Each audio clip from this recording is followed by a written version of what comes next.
This is the fourth one video clip of the fourth lecture.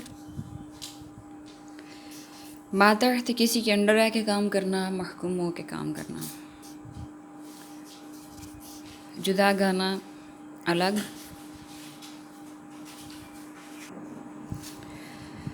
हैसियत वक़्त तरवीज रिवाज देना, अशात फैलाना, अमले पे हम पुख्ता अमल, मबनी बुनियाद होना, मर्ज़ वजूद में आना, कायम होना और पेश नज़र रखना, सामने रखना, मुस्तहकम पुख्ता और ज़ाती मुफाद, ज़ाती फ़ायदा, फ़लाह व बहबूद, किसी की भलाई, पाकिस्तानियों की भलाई। जी, ये तो हो गया आपके वर्ड मीनिंग। अब आपने इसी चैप्टर की इस रीडिंग को स्ट्रॉन्ग करना है अच्छे से। इन वर्ड मीनिंग को इस्तेमाल करते हुए कोई भी चीज़ आपको समझने में दिक्कत पेश आ रही हो, आप काइंडली मुझसे रब्ता करें, कमेंट्स करें और मैं उसका इंशाल्लाह आपको रिप्लाई करूँगी।